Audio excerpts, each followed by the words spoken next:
I think Mr. Trump is a wonderful entertainer. Mr. Trump, we don't need an apprentice in the White House. Mr. Trump, you say you can do business with President Vladimir Putin. You say you will get along, quote, very well. What would you do right now if you were president to get the Russians out of Syria? So, number one, they have to respect you. He has absolutely no respect for... Well, it was a war of words, and Trump was definitely one of the words used most often. But despite the real estate mogul being one of the main topics of discussion, he might not have been the actual star of last night's show. It was a wild night, a 3-hour debate, and let's get right into it. We are joined by KTVU political reporter Ross Palumbo and Bay Area political consultant Brian Sobel. Gentlemen, I know it's a short turnaround. Thanks for joining us right here on the 9. Let's get right to it. Now, Twitter reported it was the most tweeted moment. We're talking about Carly Fiorina's response to Donald Trump's statement days ago where Trump said, "Look at that face. Would anyone vote for that?" Let's play the sound. I think women all over this country heard very clearly what Mr. Trump said.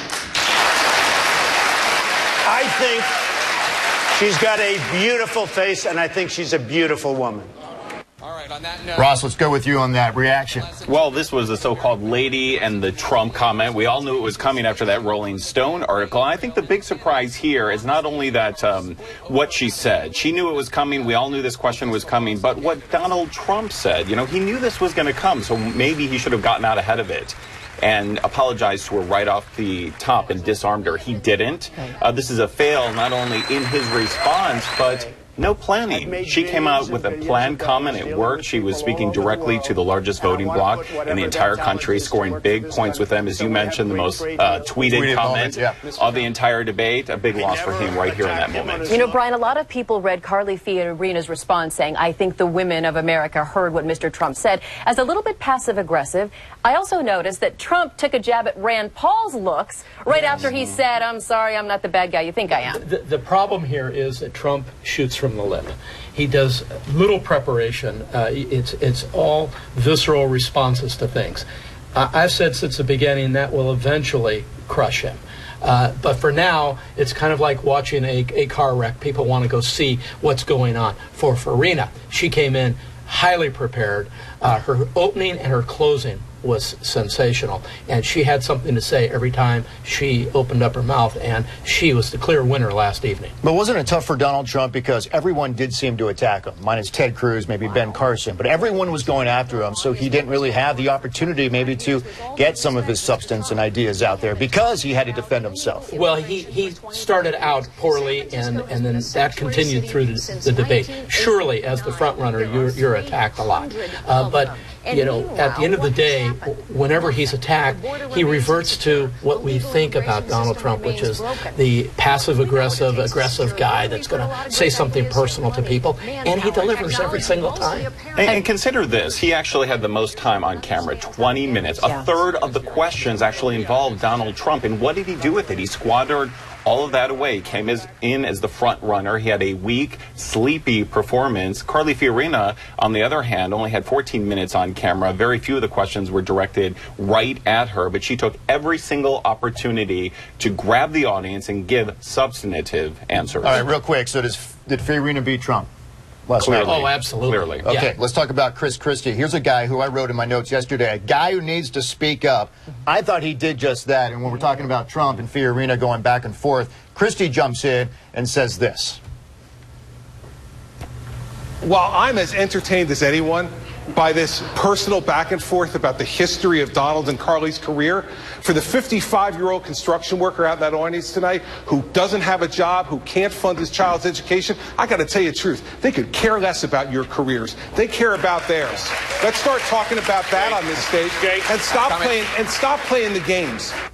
So the question out of that, gentlemen, I got to ask is, does someone with political experience really need to be in the White House? Because that's what he's saying right there. Well, Ross, I'll toss to you. But listen, I thought that was a rich comment because anyone who knows Chris Christie in New Jersey knows that the economics are not working out for the middle class in his state. He's 46th in the nation when it comes to job growth. Unemployment is above the national average there, and he still hasn't recovered all the jobs compared to the rest of the country after the recession. So for him to come out and smack them down and say he's all about the truck driver, you know, the facts disagree with him. In his state, that's not the case. I felt a little bit of a Joe the plumber moment when he was talking about the 55-year-old unemployed construction worker with the kid he needs to put through college. It took me right back to Joe the plumber. Well, much of this is scripted, and so his people were telling him, hey, eventually there's going to be a dust-up over qualifications and money and all that sort of thing, and he was waiting. He's a very skilled politician, somebody I've watched for years and years. But again, when you have so many people on the stage, you have so little opportunity to make that moment that resonates across the country. But I thought he did well on that one. You're looking for zingers, I think, in a setting such as this one. A lot of people had their eyes on the #2 in the polls, Ben Carson. Yes. And a lot of people this morning are saying they wanted a little bit more from him. What stuck out in my mind is when he had Donald Trump right next to him talking about vaccines and possibly causing autism, and you have Donald Trump saying, I know a 2.5-year-old child, and they were in perfect health, and then they go and get a vaccine, and 1 week later they have a fever and they have autism. I was thinking to myself, you are a doctor. This is your chance to school Donald Trump, and all he could say is, you know, makes a pretty good doctor. I was expecting just, you know, a fierce blowback, but his demeanor stayed true to what it's been. A lot of people calling him Gentle Ben. Well, too gentle. And frankly, his role last night was very minimal. For a guy that was #2 in the polling, you would want him to come out and really deliver. He didn't deliver. In fact, he was a no-show practically in the forum. And to your point, I think he had every right as a doctor to say, you know, bring me that child. Right. I'd actually like to meet that Do you person. think he ended up hurting himself? Well, listen, this is more of the same from Ben Carson, actually. I mean, he's a neurosurgeon, but when it comes to the science, he's always been sort of on shaky ground. I mean, remember, this is someone who's a climate change denier. So him coming out and not clearly saying that there is no connection between vaccines and autism, him sort of treading the middle ground and leaving open, like Rand Paul also did on that stage, the idea that there may be a connection, that it's not settled science. That's just what Ross, he does. I want to stop you there because I know we're running out of time, but I think the establishment Republican, Jeb Bush, we do have to talk about briefly here. He did have a moment there where he defended his wife against Donald Trump and that. Your thoughts on that? Well, I thought Bush turned in a good performance last night, much better than his last one. He had energy. He had a great line around what his Secret Service name would be, you know, ever ready. And he took Trump on one-on-one. I thought he did a good job, and particularly around defending his wife. And his comments there, I thought, were right on point. Real quick, do you think he beat Trump head-to-head? I don't think he beat Trump, but I think his performance was better than usual. I don't think the wife moment was akin to Bill Clinton telling Jerry Brown off on stage, saying that he's not fit to stand on the same platform as Hillary. Remember that moment? That was a big moment. But at least he's showing energy. He showed energy. He defended his wife, but he didn't go far enough. That's really what the talk is today, that he sort of let it go after the first interaction, showing that maybe he doesn't have the stamina to go head-to-head. I think the biggest moment of spark we saw from Jeb Bush last night is when he said, you look at my brother and what he did, he kept us safe. Oh, great. And one of the only applause lines that's of the right, for entire Jeb night. Bush. Biggest Right, moment for Good him. moment. Can we go more?